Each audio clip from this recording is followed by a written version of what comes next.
Hello friends, हम लोग कल विंध्य पर्वत, छोटा नागपुर पठार, सतपुड़ा पर्वत, दक्कन ट्रैक आदि के बारे में पढ़ चुके हैं। आज हम लोग पूर्वी घाट पर्वत, पश्चिमी घाट पर्वत के बारे में समझेंगे। तो अभी हमने दो शब्द बोला, एक पश्चिमी एक पूर्व। तो बहुत लोग इसमें कन्फ्यूज होंगे, इधर वाला पूर्वी घाट पर्वत है कि इधर वाला। इसके लिए बहुत लोग समझते हैं, मैं वैसे बता दे रहा हूँ। देखिए, ऊपर जो होता है नॉर्थ, नीचे जो होता है साउथ, इधर जो होता है ईस्ट, इधर वेस्ट। अर्थात पश्चिम इधर होगा, पूरब उधर होगा, उत्तर ऊपर, दक्षिण नीचे। तो देखिए, पूरब इधर अर्थात पूर्वी घाट पर्वत इधर हो जाएगा, पश्चिम इधर तो पश्चिमी घाट पर्वत इधर हो जाएगा। ओके, तो पूरब घाट पर्वत इस साइड, पश्चिमी घाट पर्वत इस साइड। ये हो गया। अब इसके बाद अगर आप ध्यान से देखेंगे तो ये देखिए, पश्चिमी घाट पर्वत जो है ये क्रमबद्ध है, जबकि ये देखिए पूर्वी घाट पर्वत बीच में कटा फटा है, देखिए कटा छटा है। इसका कारण क्या है? तो पहले आप लोग इसका कारण समझ लीजिए, अभी लिखना नहीं, अभी समझिए केवल। तो देखिए, पूर्वी घाट पर्वत के कटा फटा होने का कारण, तो देखिए पहले बहुत सी नदियाँ इधर से इधर बहती थी। क्यों बहती थी? क्योंकि इधर अगर हम मैप बनाए तो इधर ऊंचाई का अधिक थी, इधर कम थी। किस कारण? अब कहेंगे आप इधर ऊंचाई क्यों अधिक थी?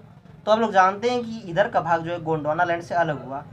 तो अगर कहीं से अलग होगा, अगर मान लीजिए यही अलग हो रहा है, तो यहाँ से बहुत से जो लावा उठेंगे इसी जगह गिरेंगे, तो यहाँ से गिरते गिरते धीरे धीरे इधर कम हो जाएंगे।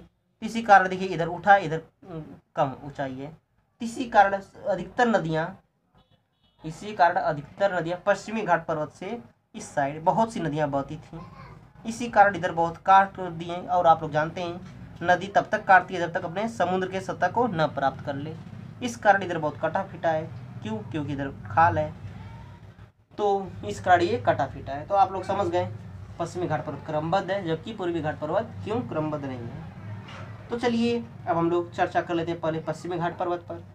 तो अब आप लोग हेडिंग डालिए पश्चिमी घाट पर्वत। आप लोग हेडिंग डालिए पश्चिमी घाट पर्वत। ओके, तो पश्चिमी घाट पर्वत का विस्तार सतपुड़ा पहाड़ी से लेकर, देखिए लिखा गया कैप कैमोरीन, अर्थात ये कन्याकुमारी का एक जगह है कैप कैमोरीन, तो वहाँ तक विस्तार है पश्चिमी घाट पर्वत का। सतपुड़ा पर्वत से लेकर कैप कैमोरीन कन्याकुमारी तक विस्तृत है। अर्थात इसकी लंबाई जो है 1600 किलोमीटर आसपास है। ओके, इसकी लंबाई जो है 1600 किलोमीटर के आसपास है। इसके बाद देखिए लिखा गया है मांडो पहाड़ी, बारदा पहाड़ी तथा गिर पहाड़ी। ये सब देखिए गुजरात के सौराष्ट्र में पाई जाती हैं। तो गुजरात के उत्तरी भाग को हम लोग कच्छ की खाड़ी कहते हैं, जबकि दक्षिण के भाग को सौराष्ट्र कहते हैं। तो सौराष्ट्र में 3 पहाड़ी है, मांडो पहाड़ी, बारदा पहाड़ी, गिर पहाड़ी। तो एग्जाम में अक्सर क्वेश्चन बन जाते हैं कि गिर पहाड़ी किस राज्य में है। तो ऑप्शन दीजिएगा मध्य प्रदेश, गुजरात, उत्तर प्रदेश। तो आंसर क्या होगा? गुजरात। इसी प्रकार पूछ देगा बारदा पहाड़ी किस राज्य में, तो इसका आंसर क्या होगा? गुजरात। ओके, और क्योंकि गुजरात के सौराष्ट्र में एशियाई शेर पाए जाते हैं, तो इसका भी कारण आप लोग जान गए होंगे। क्योंकि जब गोंडवाना लैंड से अलग हुआ, अर्थात अफ्रीका से अलग हुआ, अफ्रीकन शेर पाए जाते हैं। अफ्रीका से अलग हुआ तो यहाँ पर जो बहुत से अफ्रीकन शेर आ गए, वह इधर चले और आधा उधर ही रह गए। इस कारण अफ्रीकन शेर यहाँ पाया जाता है, जो सवानो जंगल, अफ्रीका के सवानो जंगल की विशेषताएं बताते हैं। ओके, इससे हमारा ये भी सिद्ध होता है, अर्थात ये पहले जो हमारा भारत है यह दक्षिण अफ्रीका का एक भाग था। ओके, तो भारतीय प्रायद्वीप के अलग होने के बाद शेर इन्हीं क्षेत्रों में पाए जाते हैं। तो आप लोग यहाँ से लिखिए, चलिए पश्चिमी घाट पर्वत हेडिंग डालकर। पश्चिमी घाट पर्वत का विस्तार तापी नदी के मुहाने से लेकर कैप कैमोरीन कन्याकुमारी तक विस्तृत है। इसकी लंबाई लगभग 1600 किलोमीटर है तथा यह भारत में हिमालय के बाद दूसरी सबसे ऊंची पर्वत श्रृंखला है।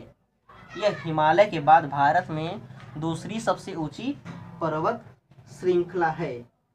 ओके, इसे सह्याद्री के नाम से भी जाना जाता है। सह्याद्री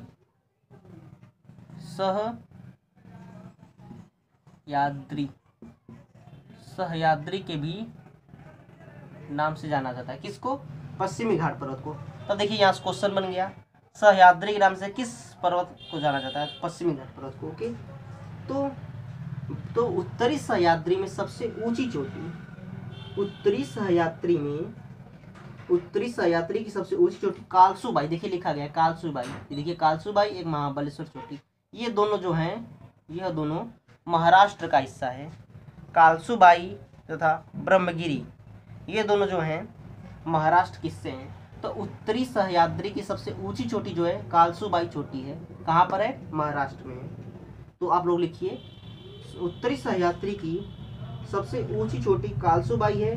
कालसूबाई चोटी के दक्षिण में महाबलेश्वर चोटी है तथा ये दोनों महाराष्ट्र में है। तथा महाबलेश्वर चोटी से देखिए आप लोग निकल रहा है, देखिए महाबलेश्वर चोटी से ये नदी निकल रही है, ये नदी का क्या नाम है? कृष्णा।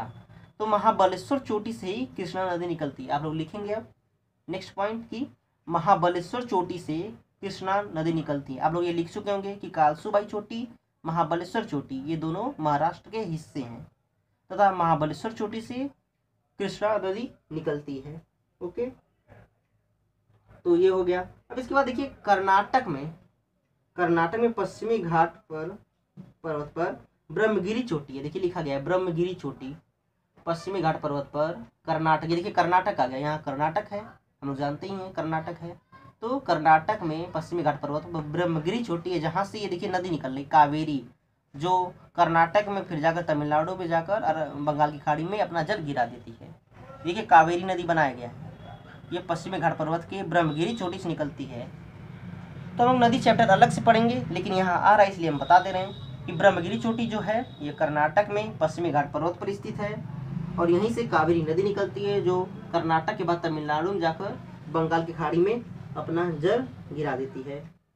कर्नाटक में पश्चिमी घाट का एक कुद्रिम चोटी भी है, इसी के इधर थोड़ा सा एक कुद्रिम चोटी है, बस आप लोग उसका कोई ज़्यादा फैक्ट नहीं इसलिए हम बता दिए, बस उसका नाम आप लोग ध्यान में रखिए कि ब्रह्मगिरी की चोटी के उत्तर में एक कुद्रिम चोटी, पश्चिमी घाट में एक कुद्रिम चोटी है।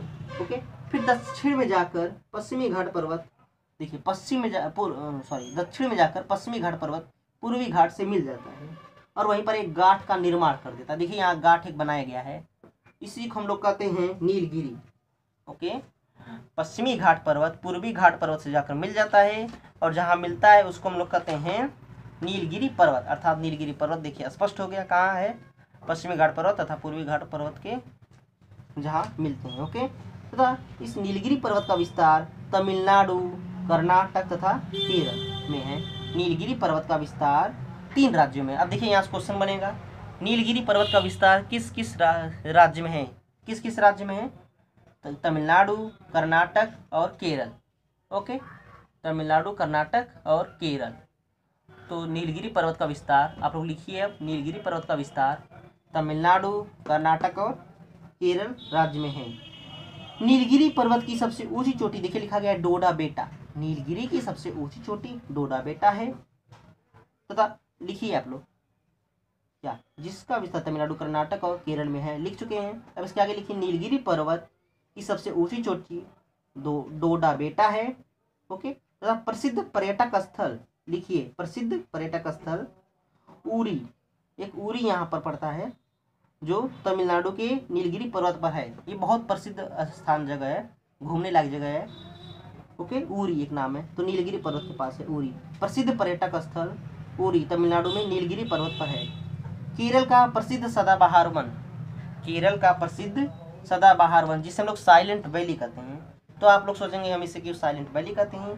क्योंकि वहाँ पर जो पेड़ है वहाँ हमेशा नमी रहता है और वहाँ के पत्ते बहुत बड़े बड़े रहते हैं, जिस कारण सूर्य की रोशनी ज़मीन पर नहीं पाती है, ज़मीन पर नहीं आ पाती है और वहाँ एकदम शांत रहता है मौसम, इसी कारण लोग उसको साइलेंट वैली कहते हैं। ओके, आप लोग समझ गए कि हम लोग सदाबहार वन जो केरल में होता है उसको साइलेंट वैली कहते हैं, आप लोग समझ गए।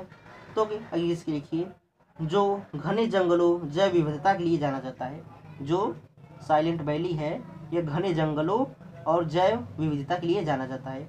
इसके दक्षिण में एक देखिए गैप बनाया गया है, इसके दक्षिण में एक गैप है जिसे पालघाट दर्रा कहते हैं। इसके दक्षिण में देखिए गैप बनाया गया है जो पालघाट दर्रा है। जहाँ भी गैप होगा वहाँ से हम लोग जानते हैं कहीं भी आया जा सकते हैं और वो रास्ता प्रदान करती है। तो यहाँ पर एक उस दर्रे का नाम रख दिया गया पालघाट दर्रा, तथा इसे पालघाट दर्रा कहा जाता है और इसे स्थानीय रूप से पल्लकार गैप भी कहते हैं। इसे स्थानीय रूप से पल्लकार गैप के नाम से भी जाना जाता है। पालघाट दर्रे के द्वारा केरल व तमिलनाडु को सड़क व रेल मार्ग द्वारा जोड़ा जाता है। इस पालघाट दर्रे के द्वारा ही केरल व तमिल, या देखिए केरल होगा या तमिलनाडु, केरल व तमिलनाडु को सड़क या रेलवे मार्ग के द्वारा जोड़ा जाता है। तथा पालघाट के दक्षिण में एक दूसरा घाट है। देखिए पालघाट के दक्षिण में एक दूसरा घाट है जिसका नाम क्या है, तो आप लोग जानते हैं अनाईमुदी पर्वतीय घाट है। इसके दक्षिण में एक दूसरा घाट है जिसका नाम लिखिए क्या, पालघाट दर्रे के दक्षिण में एक अनाईमुदी पर्वत घाट है।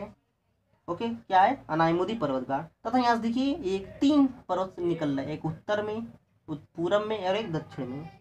तो यहाँ से 3 दिशाओं में पहाड़ियाँ निकलती हैं। उत्तर की ओर जो निकल रही है, देखिए ये उत्तर की ओर जो निकाला हुआ दिख रहा है उसको हम लोग कहेंगे अन्नामलाई। जो उत्तर की ओर ये है अन्नामलाई, तथा दक्षिण की ओर जो है कार्डामम, तथा इसको हम लोग पालमी पहाड़ियाँ कहेंगे। ओके, ये देखिए 3 से कौन कौन से। अब यहाँ पर हम लिखते जगह नहीं था इसलिए आप लोग याद कर लीजिए क्या क्या या क्या करना, आप लोग समझ लेंगे तो कुछ याद करने की जरूरत ही नहीं। अनाईमुदी चोटी जो पालघाट दर्रे के दक्षिण में, यहाँ 3 पर्वत निकलते हैं।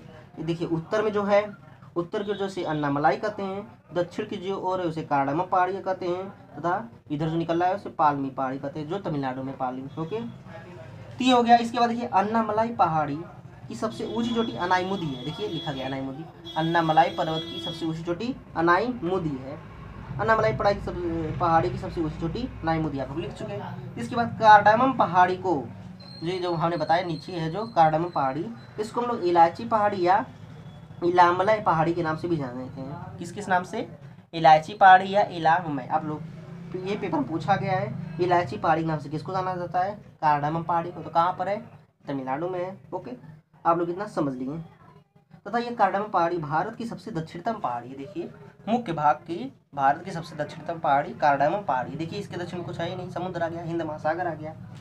तो यहीं तक हमारा था क्या, पश्चिमी घाट पर्वत। तो आप लोग पश्चिमी घाट पर्वत को समझ लिए। हमारा पश्चिमी घाट पर्वत का विस्तार यहाँ से यहीं तक है। ओके, इसके बाद देखिए आ जाता है हमारा पूर्वी घाट पर्वत। तो पूर्वी घाट पर्वत देखिए बहुत कटा फीटा है, हमने बताया था। इसके कटे फीटे होने के कारण हमने बताया था। अब आप लोग लिखेंगे, हेडिंग डालिए पूर्वी घाट पर्वत। ओके, हो गया। ओके, चलिए तो अब आप लोग लिखिए पूर्वी घाट पर्वत पश्चिमी घाट पर्वत की तरह क्रमबद्ध व निरंतर ना होकर जगह जगह कटा छटा है। जगह जगह कटा छटा है। पूर्वी घाट पर्वत पश्चिमी घाट पर्वत की तरह क्रमबद्ध व निरंतर न होकर जगह जगह कटा छटा है। इसका कारण यह है कि प्रायद्वीपीय भारत, आप लोग लिखिए, हम बता चुके हैं, अब लिखवा रहे हैं, लिखिए। इसका कारण यह है कि प्रायद्वीपीय भारत के पठार की ढाल पूर्व की तरफ, हमने आपको समझाया था पूर्व की तरफ है, तो अब वही लिख रहे हैं। इसका कारण यह है कि प्रायद्वीपीय भारत के पठार की ढाल पूर्व की तरफ है, जिस कारण अधिकांशतः नदियाँ पश्चिमी घाट पर्वत से निकलकर पूर्वी घाट की पर्वत की ओर बहती हैं, और इन्हीं नदियों ने पूर्वी घाट पर्वत को बहुत काट छाट दिया है। ओके, इन्हीं पर्वतों के कारण इनको बहुत काट छाट दिया है। इस कारण ये बहुत कटी छटी है। इसके बाद देखिए ये हो गया पूर्वी घाट पर्वत। अब इसके लिए देखिए पूर्वी घाट पर्वत को, अब लिखिए आप लोग, पूर्वी घाट पर्वत को अलग अलग राज्यों में अलग अलग नाम से जाना जाता है। पूर्वी घाट पर्वत को अलग अलग राज्यों में अलग अलग नाम से जाना जाता है। तो चलिए सभी का नाम देख लेते हैं। तो सबसे पहले देखिए आंध्र प्रदेश में 2 हैं, कौन कौन, नल्लामलाई तथा पेलिकोंडा। नल्लामलाई तथा पेलिकोंडा ये दोनों जो है आंध्र प्रदेश में है। और तथा देखिए नल्लामलाई तथा पालकोंडा जो है आंध्र प्रदेश में। तथा एक शेषा, अब यहाँ बना नहीं पाए हैं, शेषाचलम पहाड़ी एक है जो पहले तो आंध्र प्रदेश की थी, लेकिन 2014 में जब बंटवारा हुआ, तेलंगाना अलग हुआ, तो अब वह तेलंगाना में चलेगी। नल्लामलाई पेलिकोंडा ये दोनों जो है आंध्र प्रदेश में हैं, लेकिन एक शेषाचलम पहाड़ी, फिर से ध्यान आप लोग लिख लीजिए, शेषाचलम पहाड़ी। शेषाचलम पहाड़ी जो पहले आंध्र प्रदेश का हिस्सा था, अब वो तेलंगाना में आता है। यहाँ देखिए तेलंगाना बना हुआ है। ओके, तो इसके बाद देखिए नेक्स्ट 3, जावादी, सेवाराय, पंचामलाई, ये तीनों जो है तमिलनाडु के भाग है। देखिए बनाया गया है, जावादी, सेवाराय तथा पंचामलाई, ये तीनों जो है तमिलनाडु के पर्वत हैं। इसके बाद ये देखिए कैप केमोरिन, हम बता चुके हैं कैप केमोरिन सबसे दक्षिणतम है। ओके, तो ये हो गया तमिलनाडु की पहाड़ियाँ जो हैं, तथा ये जो तमिलनाडु जितनी हमने पहाड़ियाँ बताया, जावादी, सेवाराय, पंचामलाई, ये सब जो हैं यह एक चारकोनाइट चट्टानों से बनी है। चारकोनाइट। पेपर में पूछता है चारकोनाइट चट्टाने से कौन सी बड़ी पहाड़ियाँ हैं, तो ऑप्शन देगा तो क्या होगा, जावादी, सेवाराय, पंचामलाई। अगर इसमें से कोई भी ऑप्शन में दिया रहेगा एक, तो वो आंसर हमारा सही हो जाएगा, जो तमिलनाडु का है। ओके, इसके बाद हमने एक देखिए छोड़ा है महेंद्रगिरी पर्वत। हमने देखिए छोड़ा है महेंद्रगिरी पर्वत। तो महेंद्रगिरी पर्वत देखिए कहाँ पर है, आप लोग याद कर लीजिए। तो ये जो महेंद्रगिरी पर्वत है, यह उड़ीसा में गजपति जिले के पराला खेमुंडी का एक स्थान है, वहाँ पर महेंद्रगिरी पर्वत है। तथा यह बहुत महत्वपूर्ण हो जाता है धार्मिक के आधार पर, क्योंकि यहाँ पर ऐसा माना जाता है कि भगवान परशुराम यहीं पर तप करते थे। ओके, इसी कारण ये बहुत महत्वपूर्ण और पर्यटन के लिए भी बहुत प्रसिद्ध जगह है। महेंद्रगिरी लिखिए आप लोग, महेंद्रगिरी हेडिंग डालकर। यह उड़ीसा के गजपति जिले के पराला खेमुंडी में स्थित है तथा यहाँ पर रामायण महाभारत तथा पुराणों से संबंधित बहुत सी कथाएं यहाँ से मिलती हैं। इस कारण इसको बहुत प्रसिद्ध जगह माना जाता है और ऐसा माना जाता है कि भगवान परशुराम तप करने यहीं पर अंततः चले गए थे, इस कारण ये बहुत प्रसिद्ध हो जाता है। तो ये हमने पढ़ लिया पश्चिमी घाट पर्वत, पूर्वी घाट पर्वत। अब देखिए यहाँ बीच बीच में दो कटा है, ये देखिए ब्लैक कलर से, ये दर्रे हैं। तो आइए हम इसको समझ लेते हैं। इधर दर्रे हैं ही नहीं, क्योंकि देखिए इधर खुद ही आलसू जगह मिल जा रहा है, तो इसमें कोई दिक्कत ही नहीं है। तो लेकिन इधर दिक्कत हो जाता अगर लगातार पहाड़ होता इधर से इस पार जाने के लिए, अर्थात मुंबई से इधर नागपुर या मुंबई से पश्चिम बंगाल या कहीं भी उत्तर भारत जाने के लिए दिक्कत हो जाता है, या इधर आने के लिए। इसी कारण प्राकृतिक ने रास्ता प्रदान कर दिया अपने आप नदी से, तो जिसे हम लोग दर्रा कहते हैं। और दर्रा आप लोग जानते हैं एक जगह से दूसरी जगह जोड़ने का कार्य करते हैं। इसी से पश्चिमी घाट पर्वतों पर कुल 4 दर्रे पाए जाते हैं। तो सबसे ऊपर जो है इसको लोग थाल घाट दर्रा कहते हैं, ये जो है इसको लोग थाल घाट दर्रा कहते हैं। तो आप लोग हेडिंग डालिए थाल घाट दर्रा। तो थाल घाट दर्रा पश्चिमी घाट पर महाराष्ट्र में स्थित है। कहाँ पर, पश्चिमी घाट पर्वत पर महाराष्ट्र में स्थित है। तथा यह मुंबई, या देखिए मुंबई है, आप लोग जानते हैं यहाँ मुंबई है, तो मुंबई से नागपुर यहाँ है, तो मुंबई से नागपुर या मुंबई से कहीं पर भी उत्तर भारत में जाने के लिए, अब यहाँ से आप लोग यहाँ आए, इसका क्या मतलब, आप यहीं से, ये देखिए रास्ता, यहाँ से आप लोग यहाँ आ सकते हैं, या अगर आप यहाँ के हैं तो यहाँ से जा सकते हैं। तो इसलिए अब यहाँ से यहाँ आना बेवकूफ़ी होगी, इसलिए क्योंकि अगर इधर जाएंगे आप लोग बहुत दूर पड़ जाएगा, बल्कि इससे बढ़िया आप लोग यहीं से निकल लीजिए। इस कारण ये जो थालगढ़ दर्रा है, इससे आप लोग नागपुर या उत्तर प्रदेश के कई जगह भी, दिल्ली या जम्मू कश्मीर या उत्तर भारत के कहीं पर भी जाते हैं। अर्थात पेपर में पूछेगा कि मुंबई से नागपुर या मुंबई से पश्चिम बंगाल जाने के लिए कौन सा दर्रा उपयोगी है, तो आपका क्या आंसर होगा, थालगढ़ दर्रा। तो आप लोग लिखिए थालगढ़ दर्रा जो है पश्चिमी घाट पर्वत पर महाराष्ट्र में, तथा थालगढ़ इसके नीचे देखिए जो दक्षिण में से भोर घाट कहते हैं, और ये दोनों महाराष्ट्र में ही हैं। थालघाट भोर घाट ये दोनों महाराष्ट्र में। तो थालघाट मुंबई से नागपुर या मुंबई से कहीं भी उत्तर भारत में जाने के लिए उपयोगी है। ओके, ये हो गया। अब चलिए हम आते हैं भोर घाट दर्रे पर।